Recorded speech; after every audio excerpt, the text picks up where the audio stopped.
Salut à tous et bienvenue dans ce nouvel épisode de Pen Thunder, le seul podcast français sur la franchise d'OKC. C'est Pierre qui vous parle, je suis très heureux de vous retrouver après 2 semaines sans épisode, on est de retour.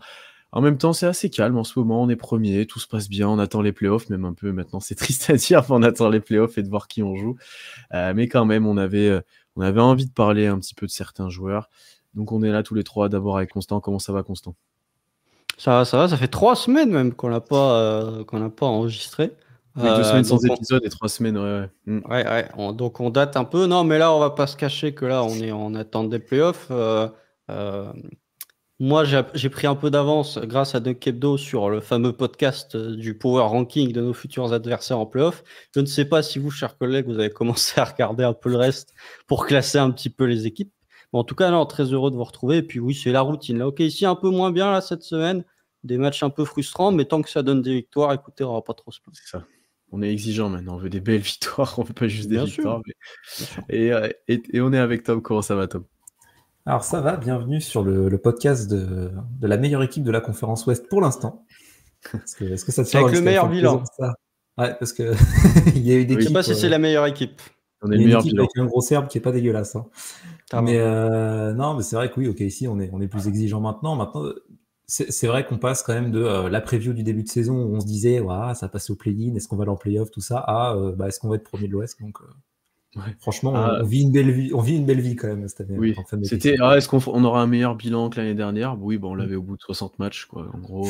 Vous savez quand même que OKC, là, si OKC perdait tous les matchs d'ici la fin de saison, OKC aurait le même bilan que les 2 années sous Paul George à OKC.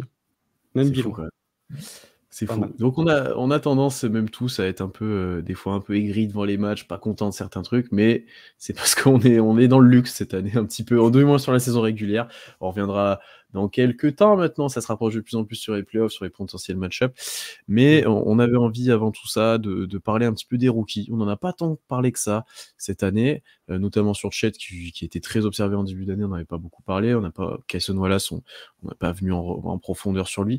Donc c'était l'occasion de le faire. On reviendra aussi sur l'arrivée de Gordon Hayward, enfin l'arrivée, les premiers matchs maintenant, les 13 matchs il a joué je crois, de Gordon Hayward. On analysera un peu ce que ça a donné.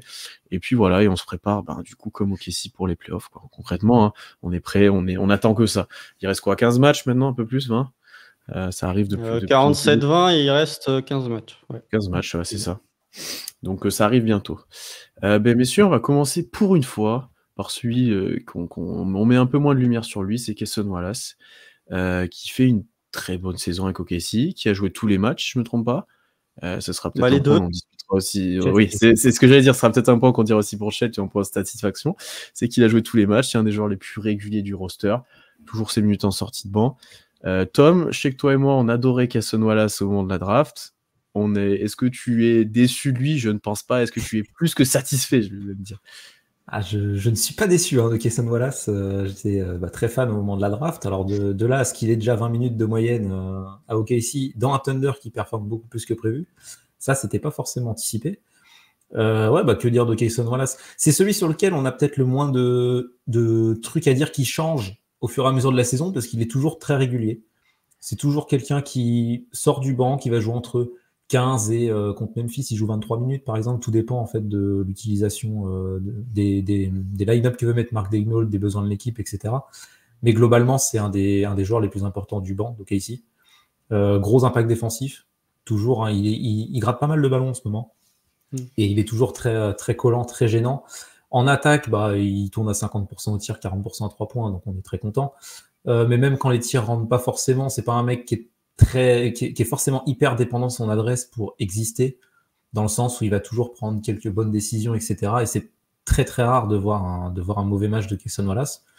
Donc pas énormément de choses à dire sur lui, à part de dire que je suis très content de ce qu'il produit sur sa saison rookie, que c'est bien plus haut que ce que j'attendais. Et que j'ai hâte de voir ça en playoff surtout. Parce que c'est un joueur qui peut bien transposer son jeu en playoff. Donc j'ai bien envie de voir l'utilisation qu'il aura. Et aussi peut-être ajouter, j'ai vu quelques possessions de Cason Wallace balle en main, qui initie un peu de jeu qu'on n'avait pas vu, qu'on voyait pas du tout depuis le début de saison. Et sur les derniers matchs, il y a un peu plus de Cason Wallace. J'ai l'impression que ça s'inscrit, que Daigneault a envie de tenter quelques petits trucs. On voit notamment avec peut-être Josh Giddey qui récupère un peu plus de ballons, etc. Peut-être que voir un peu de Cason Wallace à l'initiation, même si on le verra pas forcément en playoff, ça fait partie des plans sur les derniers matchs, vu qu'OKC a quand même une bonne marge au classement. Et c'est intéressant. C'est un point qui peut être développé, je pense, plutôt en saison sophomore, mais c'est bien de voir quelques possessions de Cason en tant que playmaker au moins secondaire sur cette fin de saison.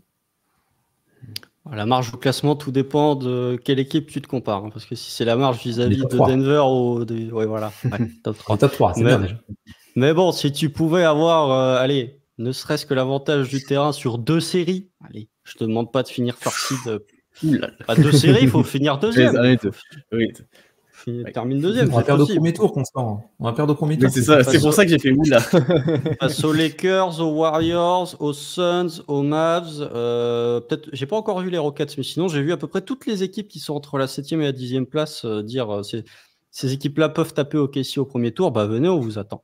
Non, mais concernant Cason Wallace, j'étais pas spécialement le plus emballé par sa draft, contrairement à vous qui étiez très fan du profil.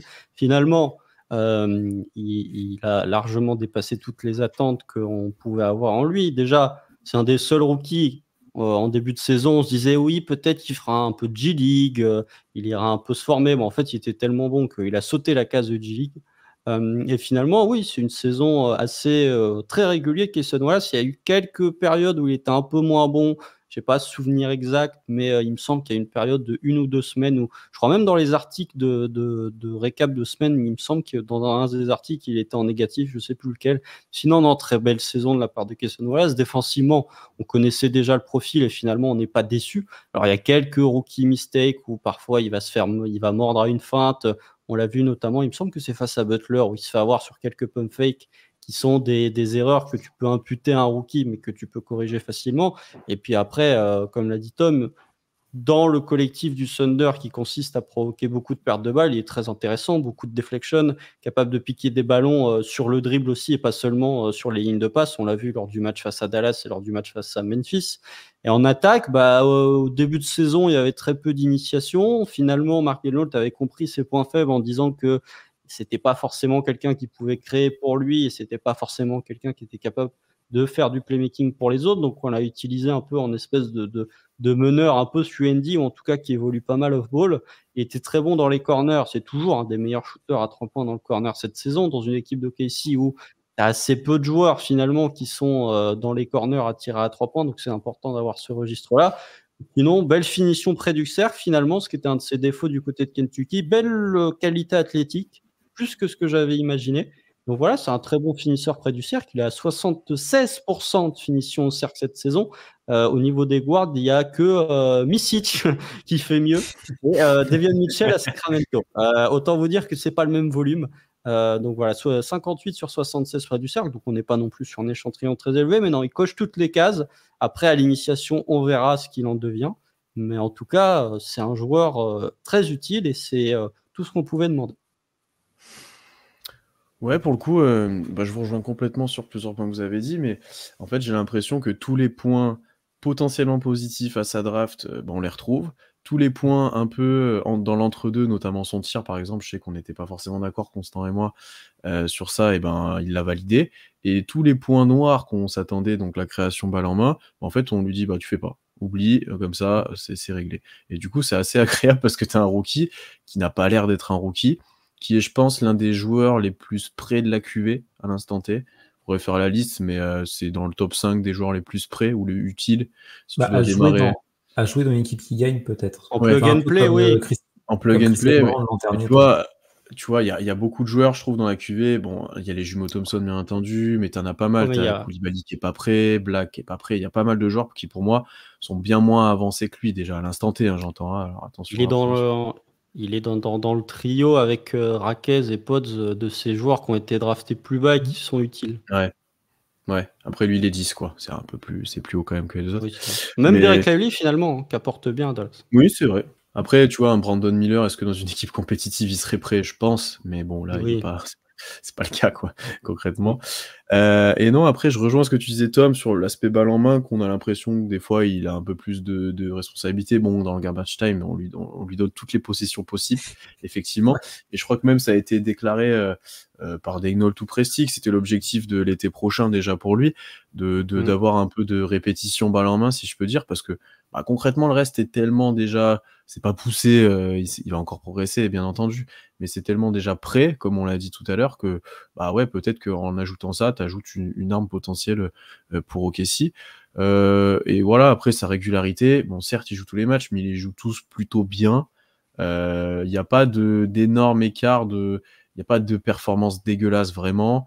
Il y en a quelques-unes très bonnes, mais globalement, il est un peu toujours au même niveau, toujours les mêmes apports, toujours playmaking défensif, etc. T'as ses tirs sur lesquels il a énormément confiance, et dans le corner, il est létal. Et d'ailleurs, on y reviendra peut-être pour d'autres joueurs, mais je trouve soit lui se libère bien, soit on le trouve bien, soit il n'est pas défendu, mais il en a beaucoup, des tirs ouverts. Enfin, il est souvent, sur le peu de temps de jeu qu'il a, je trouve qu'il a beaucoup de situations de tirs ouverts par rapport à d'autres joueurs qui n'arrivent pas à se les créer ou on n'arrive pas à les trouver. Donc ça, c'est intéressant qu'il soit efficace ayant ces situations-là. Et non, globalement, je suis plutôt satisfait. J'avais quand même 2 questions, voire 3 pour vous sur Cason, histoire d'aller plus loin que lui et pas de dire, on dit tout le temps la même chose, en fait. Ça va finir comme Kenrich Williams à l'époque, où on disait tout le temps la même chose. Ce serait bête de ne pas aller un peu plus en profondeur. C'est quoi pour vous déjà son rôle défensif dans le futur ? Est-ce que il peut avoir le potentiel à la Dort d'être le point of attack sur des titulaires ? Est-ce que ça restera un joueur plutôt de banc qui apportera un boost en sortie de banc, mais qui n'aura pas la capacité à défendre 30 minutes un Luka Doncic ? Après, on a eu des passages avec les deux où c'était les deux pitbulls ensemble en train d'essayer de mordre les autres. Mais voilà, qu'est-ce que pour vous, ça peut être son plafond ? Est-ce qu'il peut vraiment être élite défensivement? Parce qu'un rookie qui défend comme ça, on peut se dire il sera defensive first team ou second team, quoi. Normalement. Ouais. Mais elles sont positionless maintenant, les all defensive. Donc ouais, déjà cette année, je pense que ça va être très rigolo de voir la gueule des all defensive cette année où il va y avoir 5 intérieurs. Donc on voit la all defensive first, ça va être Rudy Gobert, Jarrett Allen, Victor Wembanyama, et puis je sais pas, Anthony Giannis, je sais pas qui tu vois. Jones peut-être. Oui, Herb Jones, peut-être. Alors, les guards, ils vont peut-être mettre Derrick White parce qu'il joue à Boston et que du coup, il y a un peu plus de hype. Mais, et la seconde, ça va être 4 intérieurs aussi. Et il va y avoir Jalen Suggs qui va pouvoir gratter un peu. Non, mais après, tout dépend en fait de son futur. Parce que tu en as parlé, Pierre, justement, de la déclaration de Mark Daigneault qui disait que son objectif, c'était d'avoir plus de répétitions balle en main et d'être un second playmaker avec la seconde unit. Moi, ça ressemble beaucoup à des déclarations de futurs titulaires l'été prochain, quoi. Ou à l'Opening Night, en disant on le passe titulaire, et en fait, c'est lui qui se retrouve, au lieu d'avoir les minutes avec Shea, là, en fin de quart-temps, là, où il est tout le temps avec Shea, en fait, il va avoir les minutes avec J-Dub, et ce que fait parfois Guidi, où il leur met un peu Mark Daigneault avec J-Dub, en fait, ce sera Cason Wallace qui aura ce rôle-là. Donc, défensivement, est-ce que c'est un joueur qui peut défendre le point of attack ? Je suis pas sûr, ça dépendra encore une fois du joueur. Je trouve que son profil physique fait qu'il peut défendre moins de joueurs déjà que Lou Dort. Après, je le trouve bien meilleur que sur la capacité à naviguer entre les écrans sur la défense off-ball que Lou Dort. Alors que Lou Dort, cette année, dès qu'il y a un écran qui est posé, c'est compliqué. Dès qu'il y a un joueur, Lou Dort, il est très bon cette saison, dès qu'il y a un joueur à gros usage. Dès qu'il y a un joueur qui n'a pas forcément un gros usage type, je sais pas, Luka Doncic ou Donovan Mitchell, des joueurs qui portent vraiment beaucoup la balle et qui ne font pas grand-chose à partir du moment où ils n'ont pas la balle, je le trouve un peu plus en difficulté. Mais oui, défensivement, ça peut être un très fort défenseur. Quand tu vois s'il monte en saison rookie, ça peut être très bien. Après, dans son rôle futur, ça dépendra d'éventuelles progressions, ça dépendra de s'il est titulaire. C'est pas encore acté, mais je pense pas que tu auras un joueur à la Jrue Holiday, à la Derrick White. Je pense qu'il sera quand même un peu moins fort balle en main que ce que sont capables de faire ces deux joueurs-là. Après, Derrick White à San Antonio, c'était pas non plus exceptionnel, et il est arrivé sur le tard, je crois, Derrick White en NBA. Donc on sait jamais, tu vois, les évolutions de joueurs. Moi, je suis globalement d'accord avec toi. C'est un bon défenseur point of attack sur des joueurs petits. Je sais pas. Je me rappelle d'un match en début de saison où il avait défendu le Donovan Mitchell sur plusieurs possessions, et ça s'était plutôt bien passé d'ailleurs. Mais oui, il a moins de polyvalence physique que Dort, qui peut défendre, qui adore défendre les ailiers porteurs de balles, quoi. Luka Doncic, typiquement, je sais pas, DeRozan, il l'a déjà éteint plusieurs fois. Ce genre de profil, il aime bien, Dort. Non, mais ouais, Cason Wallace, ça sera un joueur toujours intéressant défensivement. Et je pense que là c'est déjà un bon joueur de complément. Je pense que oui, l'idée du management, c'est d'en faire un bon role-player titulaire.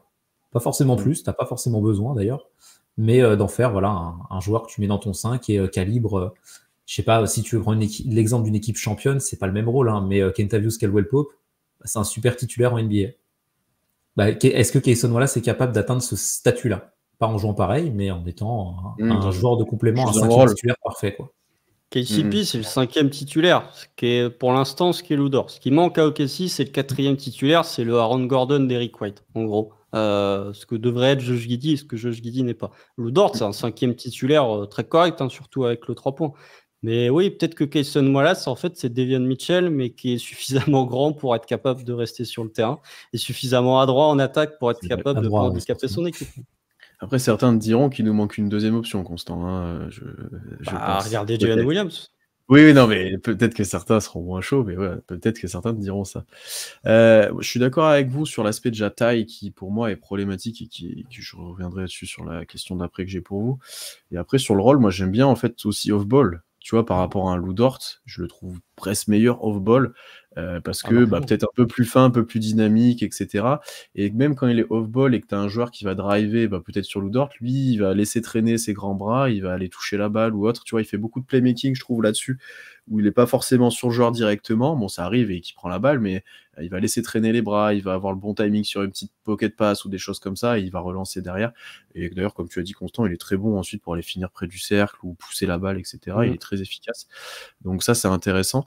Mais après, on prospecte du coup beaucoup un départ de Josh Giddey, ou en tout cas un Josh Giddey plus dans le 5, et un Cason Wallace encore là. Chose dont je suis un peu moins sûr que toi, je pense, Constant, Tom, je sais pas comment tu te situes, mais bon, c'est pas le débat du jour, mais je suis pas sûr que ça arrive dès l'année prochaine. À voir. Moi, je meurs d'envie de voir Cason Wallace titulaire, c'est pour ça.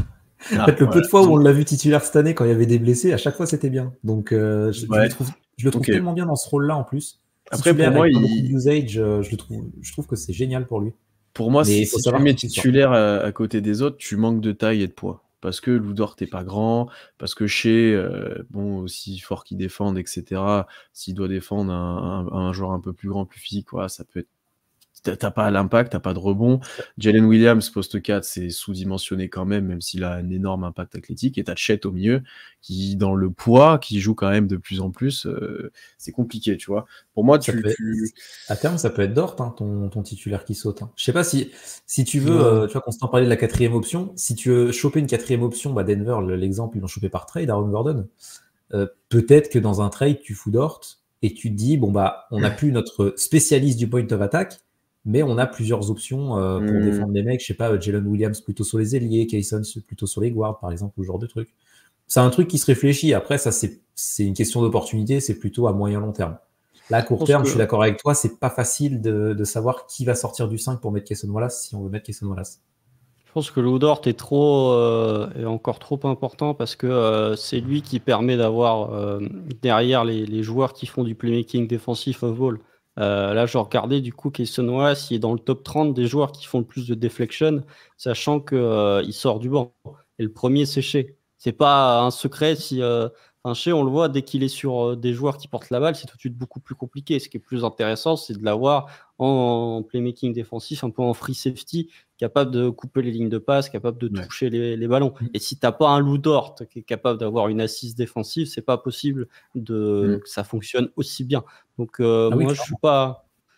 Vraiment, totalement. Après, tu peux réfléchir à d'autres manières d'articuler ta défense aussi. Tu vois.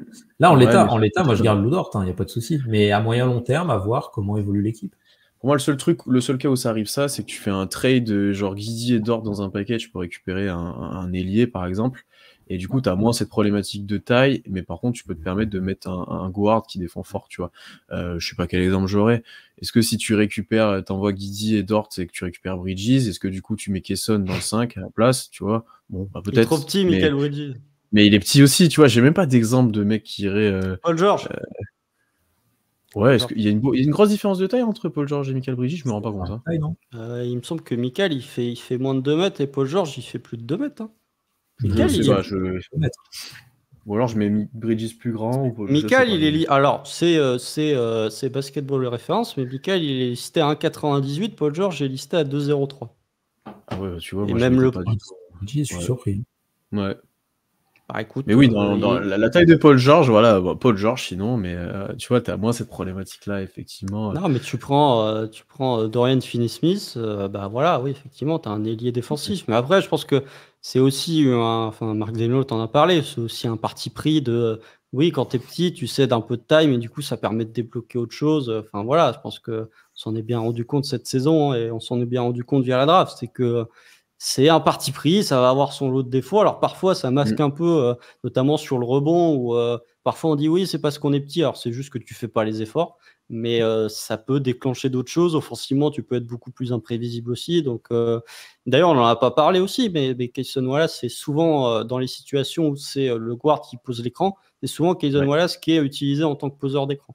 Hormis, bien sûr, des ghost screen quand c'est Isaiah Joe, hormis les situations en fin de match où c'est J-Dub qui porte la balle et où c'est Shea qui vient poser l'écran. Généralement, quand tu as un guard qui pose un écran du côté de Casey, on retrouve souvent Cason Wallace. Ouais, parce qu'il est bon près du cercle, il a des bonnes lectures, les bonnes coupes. J'aime bien la compa de Guillaume du Basket Lab sur le Bruce Brown, un peu dans juste cette utilisation-là où effectivement il y a des qualités qui se ressemblent, etc. Ça, je suis bien d'accord. Surtout. Parce que Nuggets, il a quand même développé autre chose, Bruce Brown. Mais oui. C'est vrai qu'il était précieux pour ça, justement. Son petite distance et poser des écrans, c'était vachement bien. Je suis d'accord. Peut-être en termes de plafond, et on a parlé, je roule l'idée d'Eric White, je dis pas que c'est ça son plafond. Je pense pas. C'est quoi pour vous dans le Cason Wallace fini et si tout se passe bien? Est-ce qu'il y a une compa ou est-ce que c'est vraiment un style de joueur ou est-ce que vous avez une idée? C'est plus un profil qu'un joueur, quoi. Ouais. C'est vraiment, c'est un mec, qui peut faire, je sais pas, j'essaie de voir sur un free and D avec un peu de balle en main et avec un peu de balle en main et un peu couteau, je sais pas comment dire, couteau, un truc très polyvalent, couteau suisse, voilà, je cherchais le mot, couteau suisse en attaque qui peut un peu tout faire, mais un peu plus de balle en main que maintenant. Ouais, mais après, des FUND, t'en as plus tant que ça, parce qu'ils portent tous un peu la balle. Hein. Cason Wallace, c'est déjà pas trop un FUND, parce qu'il est capable de faire quelques lectures. Est-ce que tu vas dire le mot maudit connecteur, Constant? Bah non, c'est pas un collecteur, mais il est capable de faire des passes. Mais c'est Kenrich Williams, c'est un collecteur. Gordon Hayward, on en parlera après, est un collecteur. C'est juste que Cason Wallace, si il y a une lecture à faire, il est capable de la faire, contrairement à des UND, genre, je sais pas, à l'époque, genre Trevor Ariza qui était difficilement capable de faire une passe, quoi. Donc non, pour moi, c'est plus un Danny Green en plus petit. Danny Green n'était pas il faisait pas de passe. C'était son rôle pour lui donner, quoi. Il n'avait pas besoin de faire de passe. Au Spurs, c'était pas si mal, en vrai. Il savait faire 2-3 lectures, Danny Green, mais c'est plus un profil que vraiment un joueur que tu peux trouver. Je pense que, ou alors c'est, je sais pas moi. Pour moi, c'est le joueur que rêverait être Patrick Beverley, tu vois. Mais il est jamais meilleur que lui, tu vois. C'est ce que... Patrick Beverley avec un cerveau. Ouais, Patrick Beverley, s'il était, voilà. Défensivement, il y a quand même un gouffre entre le prime Patrick Beverley et Cason Wallace. Ouais, mais offensivement, je pense que dans le plafond de ce qu'aurait aimé Patrick Beverley, ce sera Cason Wallace, tu vois. C'est ça. Je sais pas, parce que... mais ça peut être. J'essaye de voir là, les joueurs dans les équipes actuelles. Mon calibre de joueur, c'est pas le même profil, mais Caldwell Pope, je le maintiens. Hein. Un très bon titulaire NBA dans une équipe qui gagne. Il y a 2 titres, Caldwell Pope. Tu peux faire non, mais KCP, voilà. Tom en parle souvent. C'est le Danny Green maintenant actuel. C'est role player d'élite qui a de l'expérience en plus en playoff. Mais peut-être que c'est ça. Mais après, le problème, c'est que KCP est capable de défendre des ailiers malgré tout. Ouais, c'est ça. C'est une problématique de taille. Donc, franchement, j'essaye. Qu'est-ce qui pourrait être. C'est pas facile. Après, il n'y a peut-être pas de compas. Hein, et franchement, je regarde. Je suis pas sûr qu'en ait. Hein. Bah, t'as des joueurs, je sais pas, un joueur comme Ayo Dosunmu à Chicago, c'est un profil. Ah non, défensivement, il y a pas... mais voilà, c'est pas forcément meilleur Dosunmu. Non, mais des trucs historiques. Un mec top qui a ce rôle-là, quoi. Est-ce que les premières saisons de Dejounte Murray aux Spurs, il défendait, il avait moins le ballon, il faisait un peu ça. Il n'y avait pas autant d'adresse. Oui, il n'aura pas le développement. Voilà, il n'était pas aussi adroit. Je pense que Cason Wallace n'aura pas le développement offensif qu'à Murray maintenant, mais il y a peut-être un peu de ça dans les premières années, mais dans le plafond, je vois pas de joueur qui pourrait. C'est dur, hein. Donc n'hésitez pas, si vous avez des idées dans les commentaires, à nous le dire. Là, j'aurais pas demandé de préparer ça, donc c'est normal qu'ils ont un plan, mais c'est un peu dur. Dernière question sur lui. C'est du rapide, ça. C'est tac au tac. Si je vous dis, on doit en garder qu'un, Isaiah Joe, Cason Wallace. Cason Wallace. C'est dur, hein. C'est dur. Je l'ai inventé. C'est pas simple. Hein. C'est quoi, sur les 5 prochaines années ou pour la saison prochaine? Alors, on va faire dans deux cas. Genre là, t'arrives en playoff, il y en a un des deux qui se blesse. Qui tu préfères? Je garde Isaiah Joe pour l'instant. Je garde Isaiah Joe aussi. Ouais, pour l'instant. Et dans les 5 prochaines années. Cason Wallace sera un bien meilleur joueur. Malgré tout. Ok. Après, il débloquera moins de trucs en attaque que Joe. Hein. C'est ça le truc. Oui. Ouais, après, je suis d'accord avec vous sur le long terme, parce que Cason Wallace a plus peut-être de potentiel et plus de choses à développer que Joe, qui est un peu plus vieux, un peu plus fini.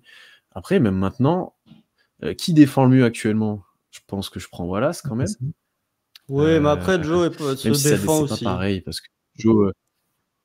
Oui, non, c'est pour ça. Je le dis pas de manière complètement à 100%, parce que Joe apporte d'autres choses au rebond, dans l'impact, etc. Et après, pour l'instant, Cason Wallace c'est plus adroit à 3 points qu'Isaiah Joe cette année. Il en prend moins, mais plus adroit. C'est pas les mêmes tirs, c'est pas la même gravité non plus. Isaiah Joe, il a tout le temps un mec à lui, quoi. Mais le débat mérite d'être, tu vois, on n'est pas si catégorique que ça, je trouve. Non, après, de toute façon, c'était 2 meilleurs joueurs en sortie de banc, donc il n'y a pas à débattre. Mais non, mais en vrai, j'essaye de regarder les comparaisons. Là, du coup, tu m'as foutu l'interrogation. Je sais pas, c'est Torrey Craig à Denver, en plus petit. Ouais, parce que Torrey Craig... Non, mais Torrey Craig, il était... mais faut trouver... Ou alors, moi, je dis c'est un Davion Mitchell, mais qui est capable de rester... C'est la théorie de Davion Mitchell au moment où il est drafté, mais qui est capable de rester sur le parquet. C'est peut-être ça. Le pas de Beverley de Pierre était pas si mal. Hein. Le pas de Beverley dans ses meilleures années, t'enlèves le côté un peu con, c'est... Un peu. C'est pas mal. Hein. gentil. Mais pas de Beverley, c'est quand même un mec qui défendait très bien. Je trouve qu'offensivement, voilà, il sera meilleur. Enfin, tu vois. Peut-être défensivement, Beverley, il faut pas lui enlever ça, qu'il était très bon aussi. Il était all defensive. Ouais, mais défensivement... offensivement, pardon, je vais voir. Ouais. C'était le petit débat Cason Wallace. N'hésitez pas, du coup, dans les commentaires, comme on l'a dit, à mettre vos compas, à mettre aussi qui vous préférez garder entre Joe et lui. C'était le petit sujet. On va parler du deuxième rookie maintenant, Chet Holmgren. Bon, bien plus connu du grand public, j'ai envie de dire, qui a été beaucoup analysé, qu'on voit beaucoup, qui lui aussi... gros point positif, on en reparlera, qui a joué tous les matchs de la saison pour l'instant, donc très positif. On a déjà beaucoup parlé de l'impact que Chet a eu, s'il y a une telle progression pour OKC, c'est en partie grâce à lui, bien entendu. Tom, toi, est-ce qu'il y a un point un peu de Chet que tu aimerais aborder? C'est le moment. Dis-moi, toi, si tu retirais un truc, là, ça serait quoi de Chet? Ah en choisir un, c'est dur. Hein. Oui. C'est dur, mais... Moi, j'ai pris plus... Je suis parti à l'inverse, j'ai pris les négatifs, moi, ce qui m'embête un peu, donc faut parler positif d'abord. Les tech fit. Les pubs. La couverture de Slam. Mais non, tu l'as dit, la forme physique. Moi, je suis trop content. Honnêtement, quand Chet est revenu, on se disait, bon, il y aura un peu de management, des minutes, etc. Est-ce qu'il jouera les back-to-back, par exemple, ou ce genre de questions? Il joue tous les matchs, 30 minutes de moyenne. Son temps de jeu, c'est toujours le même, hein, globalement. Et les rotations sont toujours les mêmes. C'est le seul truc qui est peut-être managé, entre guillemets, c'est qu'il joue des séquences plus courtes. Il joue par 3 séquences par quart-temps. Il commence le match, il sort assez tôt. Après, il rentre pour le début de second quart-temps. Il ressort et il rentre en fin de second quart-temps. Et tu refais la même chose pour la deuxième mi-temps. Mais la forme physique de Chet, c'est super. Quand tu reviens d'une grosse blessure comme ça, alors il n'était pas injury prone avant sa blessure, hein. Ça se passait très bien physiquement, mais il y avait toujours ces trucs qui circulaient, le physique de Chet, en plus une blessure au pied pour un mec avec ce physique-là, c'est pas top, etc. Il va très bien. Merci de vous inquiéter pour lui, mais globalement tout va bien et du coup je suis très rassuré par rapport à ça. Et il est capable, on l'a vu, alors on va parler des points négatifs et peut-être que sa saison rookie, justement, il joue beaucoup et qu'il est peut-être un peu crevé. Mais en playoff, il va être capable d'encaisser, en tout cas physiquement, pas mal de minutes. Et ça, c'est plutôt intéressant parce que ça règle pas mal de problèmes qu'on pouvait se poser au poste de pivot, d'avoir Chet qui joue 30 minutes. Tu n'as plus que 18 minutes à combler avec des options différentes. Donc c'est quand même vachement pratique vu que c'est notre point d'ancrage défensif assez largement. Donc ouais, très content de la saison de Chet physiquement, en espérant que ce podcast ne porte pas la poisse. De ouf. Touche du bois. Ouais, parce que là, attention, Pas maintenant. Parce que là, en plus, il y en a quelques-uns qui tombent comme des mouches. Ce serait dommage. Bon, si on pouvait. Tu vois, ils jouent tous les matchs. Il n'y a que 6 joueurs cette saison dans toute la NBA qui ont débuté, hein, je dis pas joué, qui ont débuté tous les matchs. Bon, il y a Michael Bridges qui est un peu le coutumier du fait. Il y a Jonas Valanciunas du côté des Pels. Il y a Domantas Sabonis et Harrison Barnes du côté des Kings. Et il y a Jalen Green. Chet Holmgren. Voilà, c'est les seuls 6 joueurs qui ont débuté tous les matchs cette saison. Donc, oui, physiquement, ils débutent tous les matchs. Alors, il y en a certains où tu as limite envie de te dire, oh, repose-le, parce que sortie de All-Star Break, c'était très bien. Et alors là, depuis quelques matchs, c'est dur quand même. Hein. Tu sens que l'impact physique, il est un peu. Ça souffle, quoi. Ça souffle, ça carbure un peu. Mais après, oui, très intéressant. De toute façon, on en a déjà parlé plein de fois durant les podcasts, donc je n'ai pas grand-chose à dire. Peut-être plus sur les points négatifs, effectivement. J'en ai parlé dans l'hebdo avec Guillaume, c'est qu'il sert un peu. Disons qu'on lui passe beaucoup de trucs qu'il ne peut pas faire en attaque sous l'aspect Josh Giddey ou sous l'aspect c'est un rookie. C'est-à-dire que je pense que le point qui pourrait un peu débloquer l'attaque de Chet Holmgren, c'est, vous avez vu, il me semble que c'est face à Memphis ou face à je ne sais plus quelle équipe où il joue un post-up dans le corner, et il se retourne pour faire un fade-away. Ça, pour le coup, c'est un truc que tu vois pas souvent chez Chet cette saison et que j'espère en tout cas que tu pourras avoir un peu plus parce que du coup, ça peut ramener autre chose, une autre capacité de punir. Justement, la capacité de punir des ailiers quand ils sont sur lui, quand la défense adverse décide de ne pas calculer Josh Giddey, donc du coup de mettre leur pivot sur Giddey pour l'avoir en roamer. Généralement, ils mettent un ailier sur Chet.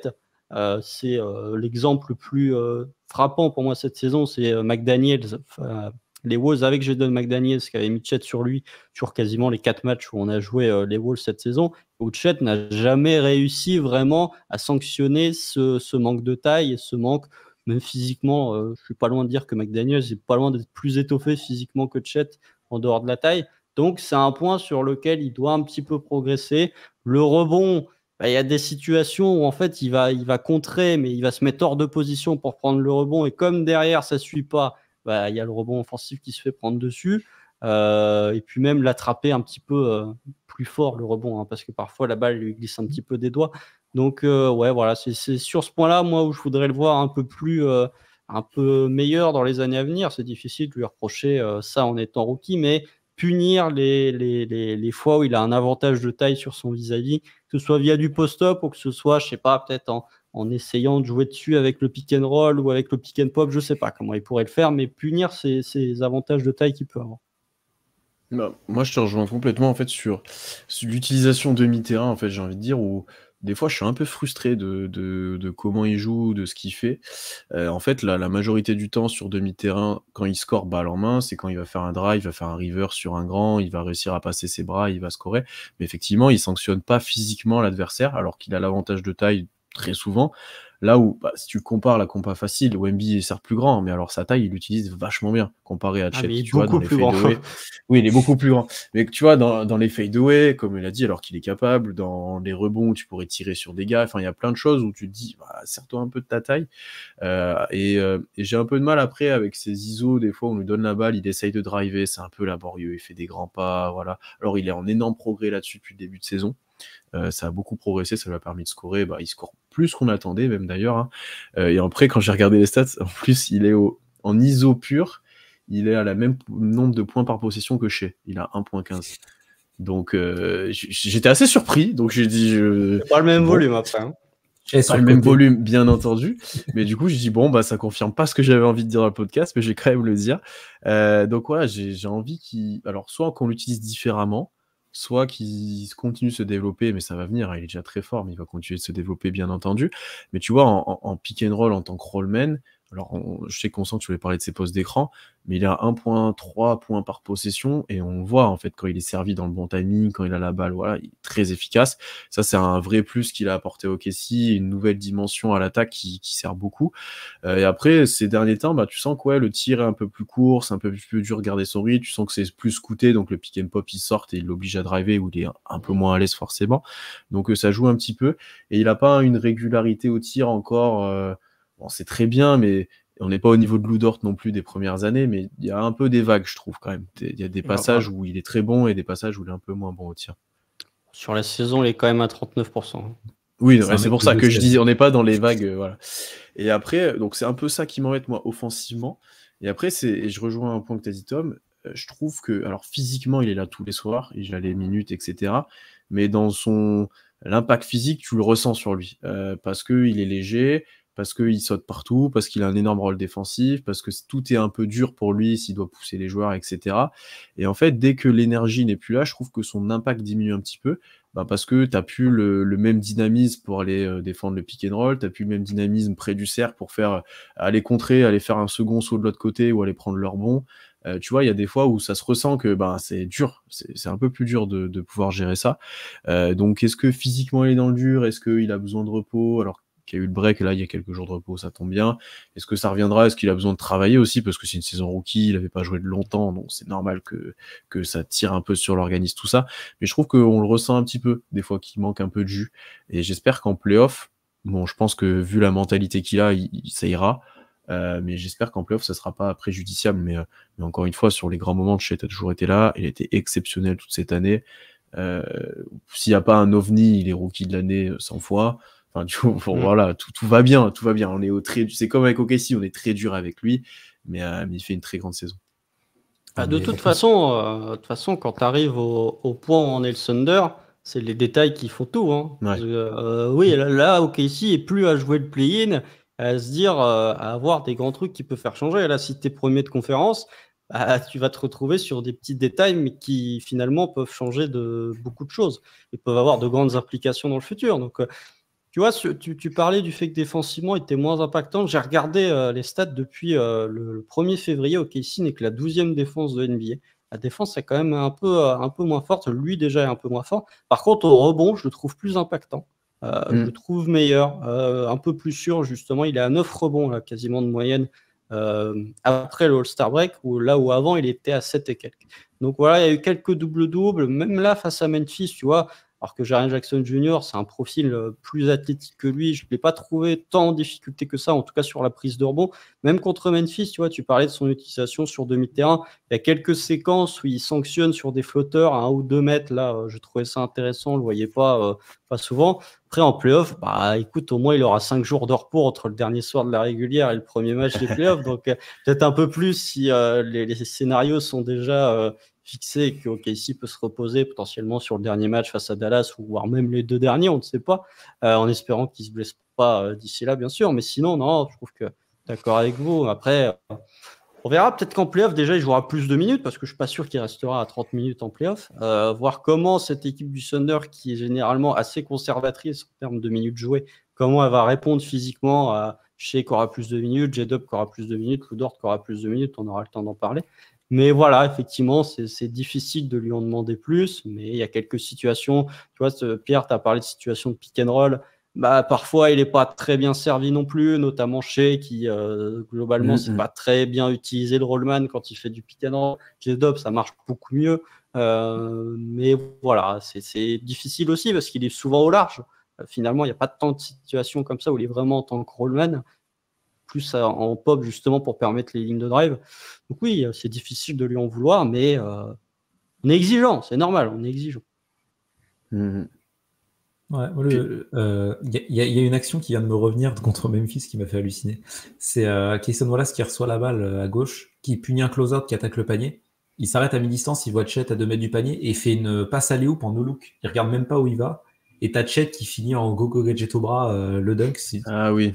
Quand t'as parlé d'OVNI, j'ai pensé à ça direct parce que Chet, c'est quand même un. Et je me souviens, je crois que sur le live, je sais plus qui le faisait, a mis rebond off de Chet, claquette. Non, c'était une Je passe. crois que c'est peut-être moi. Oui, moi. Enfin, si c'était face à Memphis, c'est moi. Mais en même temps, j'ai vois pas besoin de l'action, m'endormir devant le match. Je me rappelle même plus, tu vois. Et il finit bras tendu assez loin du cercle. Je sais même pas s'il la dunk vraiment. Je crois qu'il la dunk, mais c'est. Oui, mais il est un peu de loin, ouais. C'est qu'il y a une nonchalance qui se dégage de cette action, c'est très drôle. C'est le dernier ou c'est celui où Cason Wallace fait son record en carrière face à Memphis? Non, c'est il y a eu 2 matchs contre les Grizzlies. Le dernier, je me rappelle même plus. Il y a une semaine où il fait son record, Cason. Ah oui, mais c'était déjà face à Memphis. Mais je me rappelle même plus alors que j'ai fait le live tweet de ce match. Donc non, mais après, c'est un ovni, mais un ovni avec quelques côtés dysfonctionnels quand même, parce que voilà, on le dit en off, c'est un peu, je sais pas, c'est un peu, il est goofy en anglais, on pourrait dire. Il a un petit côté Dingo, mais Dingo, le personnage de Disney, un peu maladroit parfois, il se casse la gueule. Là contre Memphis, contre Memphis, c'est pas bol non plus.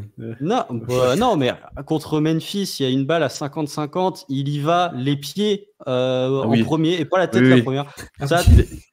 Il a posé un tacle. Là, sur cette action, je me suis dit, mais qu'est-ce qu'il fait? Je pense qu'il a eu peur. Hein. Il a eu peur peut-être de se blesser, je sais pas. Tu vois l'autre qui plonge et tu vois les pieds de Chet arriver. Les pieds en premier. Du Ramos, quoi. Le mec s'assoit avant de récupérer la balle.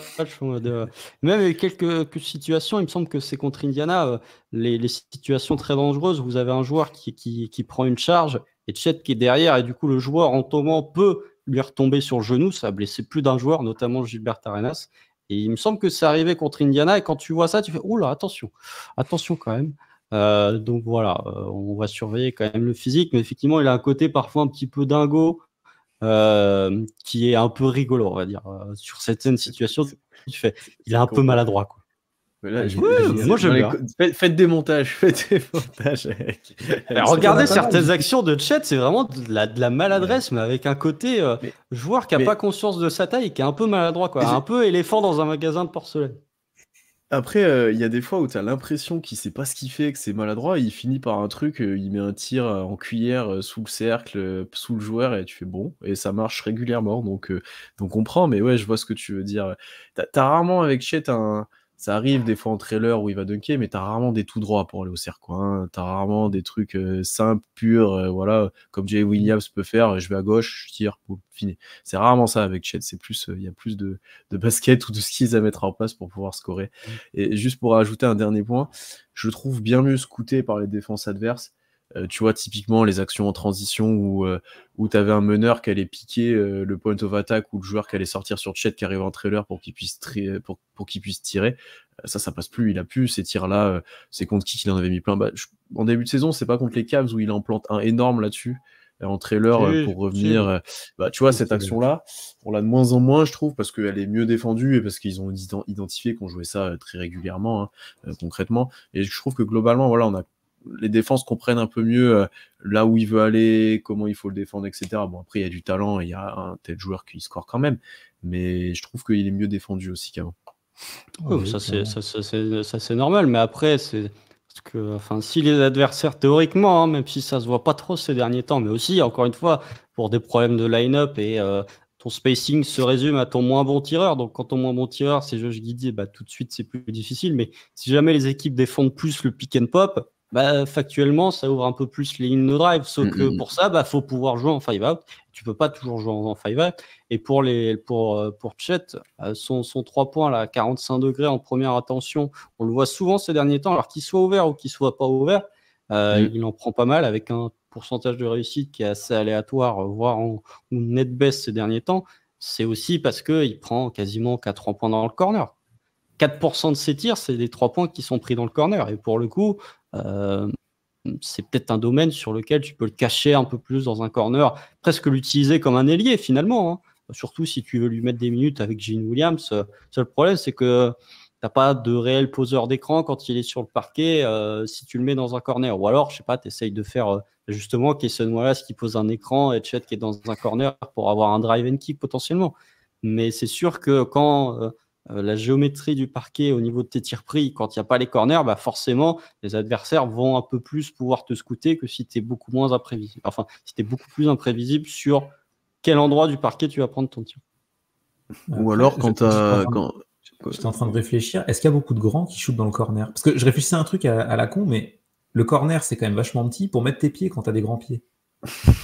C'est Mais comment tu possible. fais? Après, Et là, t'as je des- réfléchissais à des grands qui shootent dans le corner, j'ai pas l'impression qu'il y en ait beaucoup. Hein.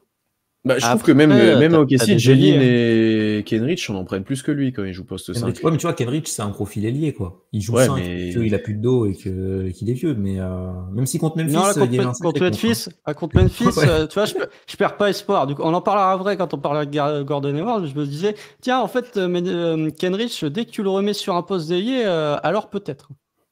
Ouais. À Et, voir. mais tout ça pour dire, on parlait du tir, juste pour montrer à quel point Chet à 3 points, c'est quand même un peu un délire.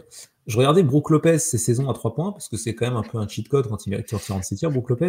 Ses meilleures moyennes, c'est du 36-37%. Alors il y a une année, il a 36, il en fait plus de 6 par match. C'est Mais pas les mêmes tirs non sinon, plus. Hein. c'est pas les mêmes tirs, mais c'est du volume à peu près similaire et les pourcentages de Chet sont meilleurs. Je me dis quand même que c'est quand même vachement du C'est luxe d'avoir un n'importe mec de quoi, 2-16 qui plante 39% de ses 3 points. Ouais, Tu vois, là, c'est- je regardais là, les grands qui prennent des 3 points dans le corner. Alors, t'as PJ Tucker qui prend 68% de ses tirs dans le corner. Ouais. Sinon, t'as Alors Ford. Alors Ford, il prend 25% de ses tirs Ouais, dans le corner. c'est vrai, T'as Maxi Cleaver du côté de Dallas aussi un petit peu. T'as Chris Boucher. T'as Jelin. Et après, t'as du Santi Aldama, Isaiah Stewart, Nasrid bien sûr. Mais dans ces profils-là, quoi, un peu de Wendell Carter aussi. Et sinon, ouais, en tout cas, ces joueurs-là, ils sont minimum à 13% de leurs tirs dans les corners. Hein. Donc, tu as quand même une petite marge que peut Il peut en avoir Chet, prendre. C'est vrai qu'il en alors prend que pas du lui tout, est que à quasiment. 4. Quoi. Genre, il en prend quasiment jamais. On le verra peut-être plus en playoff, ça. Et d'ailleurs, on pourrait le voir un peu plus là avec Josh Giddey, qui est pas si mauvais en ce moment. Il faut quand même le mentionner, on en parle beaucoup, qui est un peu mieux en ce moment. Mais tu vois, si tu utilises Giddey en poseur d'écran et que tu mets Chet dans le corner, tu peux un peu pallier certains problèmes que tu peux avoir, quoi. Du coup, tu as Chet qui fait le spacing, tu as Giddey qui finit près du cercle. Bon, ça pourrait être une solution et je pense qu'on le voit un petit peu plus. Peut-être pas avec Chet dans le corner, mais c'est des actions qu'on voit un peu plus pour Giddey en tout cas. Bah ouais, mais Josh après, Giddey qui est laissé sur une île déserte à 3 points sur les derniers matchs. Alors, il est de plus en plus laissé ouvert, mais alors les derniers matchs, c'est d'une insolence. Contre Dallas, je crois que c'est contre Dallas où il a 2 sur 7 à 3 points. Et où tu as Van Gundy qui dit He's not that bad à 3-point shot. Oui. Tu le laisses totalement ouvert. Bah, 2 sur 7. c'est pas non plus incroyable. Mais non, mais c'est surtout, en fait, c'est un truc que j'ai dit aussi dans le lab, c'est que même quand il est bon, il est tellement, il pèse tellement sur l'attaque quand il a pas la balle que même les moments où il est bon, ça coûte. Alors le match contre Memphis, franchement, il est pas mauvais. Il est pas mauvais. Mais par contre, il joue que 19 minutes parce que du coup, sa simple présence sur le parquet quand il a pas la balle, ça suffit à bloquer le jeu offensif du Thunder. C'est ça qui est un peu embêtant, quoi. Donc même quand il est bon, finalement, il n'arrive pas à être forcément valuable quand il n'a pas la balle. Et c'est ça qui est un peu embêtant. Ouais, d'ailleurs, là, il est bon et OKC est peut-être moins bon, d'ailleurs, actuellement. Parce que chez Oui, les et moins puis, bons, etc. Mais ouais. et puis tu regardes les minutes, là, parce que du coup, comme il est bon, il leur met avec J-Dub pour gérer la seconde unit. Alors en fait, tu te rends compte que ça marche quand tu enlèves Giddey, quand c'est juste J-Dub tout seul avec la seconde unit. Donc contre Memphis, c'est ça. Hein. Tu te prends Aaron, début de 4e quand il y a les deux, il sort Giddey, c'est du J-Dub, et tu repasses à plus 11 avant le retour de chez. Ouais, c'est que t'es un peu obligé de l'impliquer. Bon, c'est pas le sujet de l'épisode de revenir sur le problème Giddey, on aura l'occasion. Mais ouais, t'as toujours cette problématique-là et qui peut jouer sur les autres joueurs qu'on cite. Voilà. On a parlé de nos 2 rookies. On voulait quand même parler de Gordon Hayward, qui est maintenant dans le roster, qui prend de plus en plus de rythme. Faut qu'il est censé prendre un peu plus de rythme à chaque fois. De mon côté, je suis pas entièrement satisfait, c'est dur de l'être, mais je suis pas déçu pour l'instant. J'attends mieux. J'attends la fin de saison, voir comment ça se passe et peut-être les playoffs aussi, voir quel rôle il a, avant de vraiment faire un avis. Toi, Tom, comment tu te situes sur Gordon Hayward pour l'instant, qui a joué 13 matchs, c'est bien ça? Bah, je suis un peu comme toi, c'est Constant qui est un peu plus, qui a un avis un peu plus Négatif. Négatif, ouais. Chercher le truc, mais plus marqué, voilà. Qu'un avis plus Non, marqué sur non. Gordon Hayward. Bah, dans le sens où, moi, je suis un peu comme Pierre, je me dis, c'est pas trop mal, mais c'est pas non plus exceptionnel. Tu vois, je suis un peu en mode, ok, on va voir ce que ça va donner, et je tire pas trop de conclusions pour l'instant de ce qu'on voit d'Hayward. À part une, c'est que oui, il tente aucun 3 points, c'est un peu chiant. Ça serait bien qu'il en prenne quelques-uns quand même. Mais ouais, Gordon Hayward, bah, bon, physiquement, ça va. C'est une question que vous pouvez se poser. On peut toujours Déjà, se il la joue. poser parce qu'il a joué que 13 matchs. Hein, donc... Déjà, il joue. C'est un premier point Moi, il joue positif. tous les matchs. Donc ouais, il est pas trop mal. La fois où il était titulaire contre Indiana, bon bah OKC était pas bon, mais lui a été plutôt bon pour le coup. Ouais, quand même. Hein. Il a bien défendu. Il défend bien et il fluidifie bien le jeu. Je trouve tu vois, pour accélérer le mouvement de balle, c'est intéressant. Maintenant, moi, j'avoue, quand j'ai vu Gordon Hayward arriver, je me suis dit, ça serait bien qu'il monte en puissance pour les playoffs pour être notre 6e homme ou avoir au moins une vingtaine de minutes, tu vois, en playoff. Là, je suis quand même moins sûr quand je vois les joueurs de sortie de banc. Kayson Wallace c'est plus impactant, Isaiah Joe est plus impactant. On a même eu quelques matchs de Kenrich un peu plus impactants, par exemple, mais tu vois, il y a quand même déjà 2 mecs en sortie de banc qui arrivent clairement devant Gordon Hayward et qui sont clairement des options plus viables sur le terrain. Sans parler d'Aaron Wiggins qui du coup pâtit un peu de l'arrivée d'Hayward et qui joue moins de minutes. Bizarrement, à chaque fois c'est lui. Hein, c'est toujours lui. C'est dommage. Hein, c'est le sacrifié. Lui, Ousmane Dieng. Ouais. Bon, Ousmane Dieng, il est sacrifié tout court. Hein, ouais. Il joue plus. Hein, mais ouais, non, c'est mitigé Gordon Hayward. Bah, défensivement, c'est vrai que je m'attendais un peu à pire. Ça va, mais en attaque, c'est vrai que c'est un peu moyen, quoi. C'est pas mauvais, mais c'est un peu timide. Il tente pas beaucoup de choses. Enfin, je sais pas. Pour l'instant, le trade sera jamais vraiment perdant parce qu'on n'a perdu pas grand chose. Treman jouait pas, Bertans jouait pas, et Micic jouait peu.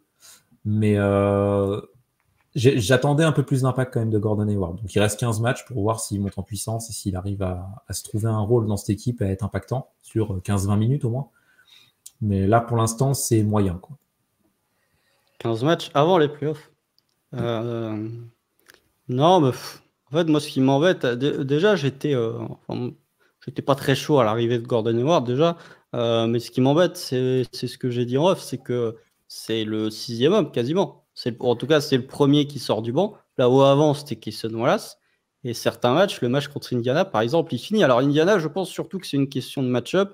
Parce qu'avec l'absence de J-Dub, il voulait un ailier pour défendre le post-up de Siakam, qu'il a plutôt bien réussi à défendre. C'est plus le pick and roll à Liberton Meisterner où oula, c'était difficile. On s'est fait ouvrir. C'était difficile le basketball quand il y avait un pick and roll ou un pick and pop à Liberton Meisterner, un peu à la manière du pick and roll quand tu as Fox Sabonis, où c'est pas tant les deux qui nous embêtent, c'est ce que ça permet de débloquer chez les autres. Du coup, c'était un peu embêtant. Chez Meisterner nous a bien ouvert. Mais après, moi, je trouve encore une fois, défensivement, je le trouve plutôt rassurant. Après, ce qui est bien, c'est qu'il semble monter en régime, entre guillemets. C'est-à-dire qu'il est beaucoup moins catastrophique que ce qu'il était sur les premiers matchs où il n'est pas du tout joué, où vraiment, je sais plus, il loupe ses 6 premiers tirs, il me semble, sous le maillot de Casey. Après, voilà, il y a très peu de 3 points. Il y a quelques situations où en attaque, je trouve que le fait qu'il refuse des tirs, que ce soit près du cercle ou que ce soit des 3 points, pour faire la passe, ça débloque pas forcément l'attaque et c'est plutôt un type de joueur comme Kayson Wallace capable de prendre le tir sur un kick-out potentiellement dont OKC a besoin. Je sais pas. Je trouve que de toute façon, tu es obligé de l'avoir parce que il te faut un ailier. Qu'on va dire que Kenrich, même si c'est mieux, le vieux père, c'est quand même un vieux père vis-à-vis du dos. Ouais, moi, c'est juste ce qui m'embête plus au-delà de son niveau, c'est que c'est quasiment ton 6e homme en termes de minutes. Là où je préfère, alors oui, c'est sûr qu'ils n'ont pas la même taille, donc ils sont moins impactants défensivement, quoique pour Kayson Wallace, mais je préfère avoir Kayson Wallace et Isaiah Joe. Le premier parce qu'il peut défendre et le deuxième parce que offensivement, on voit quand même que même quand il n'a pas la balle, justement, contrairement à Jojiedi, c'est un joueur qui influe sur l'attaque et qui fluidifie l'attaque, même sans prendre les tirs, sachant qu'il n'est pas spécialement à droite ces derniers temps. Donc, moi, c'est plus ça qui m'embête, c'est plus le temps de jeu et le fait qu'il soit un peu trop passif que vraiment son niveau actuel. Après, moi, j'entends, mais est-ce que OKC a vraiment un 6e homme ? Moi, je pense pas, en fait. Il n'y a pas de... Techniquement, non, mais celui qui joue le plus, tu vois ce que je veux dire ? Oui, voilà, non, mais en définition, il y en a toujours un, c'est celui qui rentre, je suis complètement d'accord avec toi. Mais il n'y a pas ce rôle du 6e homme. Tu vois, si on devait mettre un candidat, bon, on est très loin, mais pour Six Men, sais pas qui mettre en fait. T'as même pas ce rôle-là en fait. Isaiah Joe parce qu'il est très énergique, qu'il impacte directement. Il a mais pas tu vois, assez de c'est un minutes. peu le profil, quoi. Non. Mais oui, il n'a pas le temps de jeu. En soi, je pense que c'est pas la définition du sixième homme qu'on a, c'est un mec qui est capable de scorer type Malik Monk, Jordan Clarkson. Mais je pense que ce que fait Cason Wallace ou ce que fait Isaiah Joe, c'est du sixième homme dans le sens où, ok, c'est pas des mecs à qui tu donnes des responsabilités. Par contre, c'est eux qui terminent les matchs. Et dans la notion de sixième homme, il y a aussi le fait de pouvoir terminer les matchs. Donc oui, t'es pas dans ce registre du scoreur explosif en sortie de banc, mais tu es quand même dans ce rôle de sixième homme puisque tu termines. Ça, je suis d'accord, mais du coup, Gordon Hayward ne finit pas les matchs pour l'instant. Ça dépend lesquels. Indiana, il a fini. Ouais, après, comme tu l'as dit, c'est qu'il n'y avait pas de Indiana, voilà. C'est un petit peu différent. Pour le coup, Guidi n'a pas dû finir, mais Ward a dû finir, si je ne me trompe pas. Guidi, il finit puisqu'il fait. Il fait un bon match, aussi. Il se retrouve ouvert à 3 points, Gordon Hayward. Ah oui, il fait le drive. Guidi qui va driver. Et il fait le drive, ouais, effectivement, tu as raison. Non, mais tout ça pour dire que moi, en fait, je trouve que sur le banc d'OKC, et ça inclura Hayward, ça manque de quantité. Tu vois, il y a plein de matchs où tu ressors, le banc, ils ont tous joué 20 minutes, ils ont pris 2-3 tirs chacun, et en fait, il n'y a personne qui a mis plus de 6 points, et que voilà. Alors, on a un très bon banc, parce qu'il y a des bons joueurs, etc. Mais des fois, tu as un peu un manque d'impact, ou d'un mec qui se dit, bon, là, on est dans la merde, je vais tirer un peu la couverture vers moi, et je vais apporter. Joe est capable de le faire, mais il le fait de moins en moins, il l'a fait alors il faudrait pas que je me trompe de match, je sais plus, mais il l'a fait il y a pas longtemps où il a pris un peu plus de tirs et il a eu un petit coup de chaud qui a fait beaucoup de bien. Non, contre Memphis. Contre Memphis. 7 points de suite. Oui, c'est contre Memphis. Où, tu vois, ça typiquement, ça a fait énormément de bien. Et alors je dis pas qu'Hayward pourrait avoir ce rôle-là, mais je pense qu'il pourrait prendre un peu plus de tirs parce qu'il en refuse concrètement. J'ai l'impression qu'il veut être absolument coéquipier modèle pour l'instant, à faire toutes les extra passes, à bien servir les gars sur les cuts, voilà. Et des fois, il faut être un peu plus agressif. Alors je pense qu'il en a la capacité de plus en plus parce que comme vous l'avez dit, c'est déjà pas forcément le même joueur que lors de son premier match. On sent qu'il a un peu plus de jambes. Après, je trouve que pour le coup, défensivement, ce qu'il apporte et notamment l'impact physique, parce que il est quand même assez grand. On parlait d'un joueur de la taille de Paul George, je crois qu'il en est pas loin. Je pense qu'il est assez grand. Il fait quasiment la même taille. Ouais. Physiquement, je le trouve, il est très costaud maintenant par rapport à ses premières années, et tu le sens dans les post-ups, dans ces choses-là, au rebond aussi, je trouve qu'il peut apporter, et c'est ce qui fait qu'il, pour moi, il aura des minutes, et c'est intéressant de l'avoir comparé au trade qu'on a fait, où les joueurs n'auraient pas joué en playoff concrètement. Maintenant, effectivement, il faut qu'il débloque peut-être plus de situations d'attaque, qu'il prenne un peu plus de responsabilités. Lui, pour le coup, balle en main, il pourrait faire un peu plus que ce qu'il fait là. Donc c'est un peu ça, moi, qui me fait rester sur ma faim, mais où j'attends de voir encore un petit peu. Est-ce qu'on lui donne plus de ballons? Est-ce qu'il va prendre un peu plus de tirs? Est-ce qu'en playoff, du coup, il va prendre une importance plus grande? Est-ce que voilà, c'est un peu ça que j'attends de voir. Parce que oui, certes, on en parlait en off, c'est pas le joueur qui prend le plus de tirs, même dans ses grandes saisons, voilà, mais il peut en prendre plus que ça, quoi. Parce que 5 sur 9 à 3 points en 13 matchs, bon, je dis pas qu'il est tout le temps ouvert, qu'il faut tout le temps lui donner la balle. Je trouve qu'il y a peut-être des timings à trouver, lui des déplacements à trouver pour être un peu plus libre, comme un Cason Wallace par exemple, mais c'est très peu. Et à côté de ça, il prend peu de tirs aussi, donc je trouve ça assez pas décevant sur ce point-là, mais je suis encore dans l'attente, quoi. Je me dis, il peut apporter un peu plus que ça offensivement à un joueur de ce calibre-là. Après, il faut toujours voir aussi à qui tu enlèves les tirs. Parce que oui, c'est dire plus, mais t'enlèves les tirs à qui? Parce que je suis d'accord avec toi sur le fait que le banc, et notamment il y a une période où le banc était inexistant, là, c'est le road trip, là, il me semble, là, où on fait San Antonio, Phoenix, Lakers. Il me semble que c'est ça le road trip de 3 matchs où là on se disait, ouais, le banc, il n'y a vraiment plus rien. Mais quand tu vois que le banc, c'est les seules minutes depuis une semaine où Shea décide de scorer, plus après, quand il est pas sûr, enfin quand lui est sur le banc, c'est J-Dub qui décide de prendre tous les tirs. En fait, c'est difficile d'avoir d'autres joueurs qui peuvent tirer la couverture autre que via un petit peu de catch and shoot. Et encore, j'ai même pas souvenir que sur les minutes où tu as J-Dub, que Gordon Hayward soit présent. Il finit le carton avec Shea, mais ces minutes-là, c'est de l'ISO Shea globalement. Donc, à voir qui prend les tirs. Et comme il n'est pas en plus particulièrement efficace, et comme son régime de tir, c'est un peu du mi-distance, donc je pense que niveau mi-distance, ici, on est pas mal fourni. Bon, je sais pas si je lui donnerais plus de tirs que ça. Lui pourrait aider J-Dub en plus, balle en main un petit peu. Tu vois, je trouve. Tu vois, c'est un peu dommage. Il pourrait, parce que c'est ce que je vous disais, je trouve qu'on fait de plus en plus des ISO très statiques ou juste des drives de chez J-Dub et on attend de voir ce qui se passe quand ils sont tout seuls sur le terrain, alors qu'il y a bien plus de choses à exploiter. Et on est capable de le faire. On le faisait mieux, je trouve, à certains moments de la saison que là actuellement. Et lui, je trouve qu'il pourrait fluidifier un peu ça. Et après, on a eu des passages que lui et Guizy aussi. Ça, on l'a eu, je crois, un match ou deux. Et Daignault a été questionné dessus.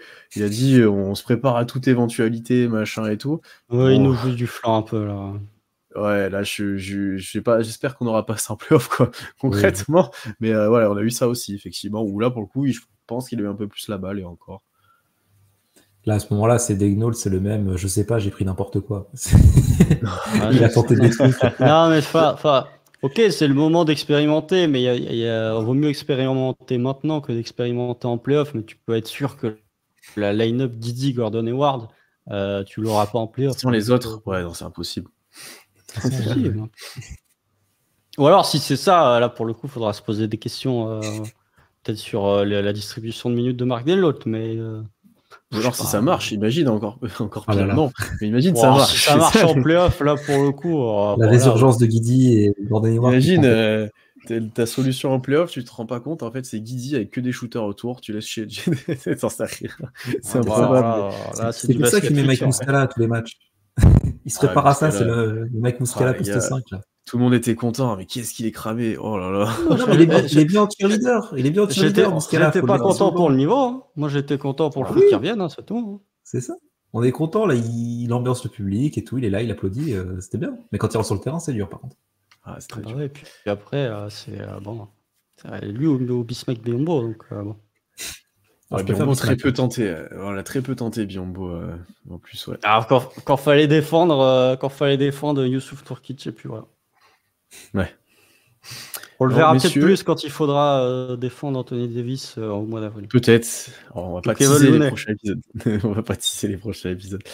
Et messieurs, en tout cas, c'était très cool de parler de ces 3 joueurs là avant de passer vraiment en mode playoff. Parce que je pense que là, vu le nombre de matchs qui restent, le prochain épisode, ça sera un peu un.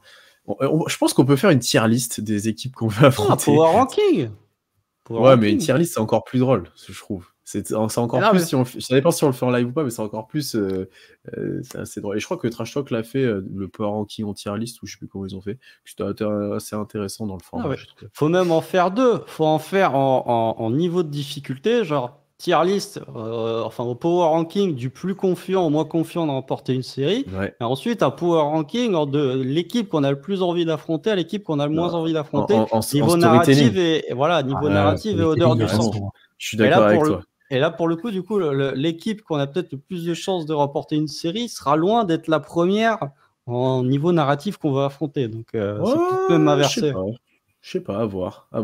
Ça dépend contre qui t'as c'est pas le seum, mais t'as un peu de mal, t'as envie de. J'ai tellement envie d'affronter les Lakers. Mais c'est mon côté fan de sang. J'ai tellement de tweets en signé. J'ai tellement de tweets en signé en disant ouais, ok, si Fluke Team, s'ils jouent les Lakers au premier tour, ils vont se faire démonter.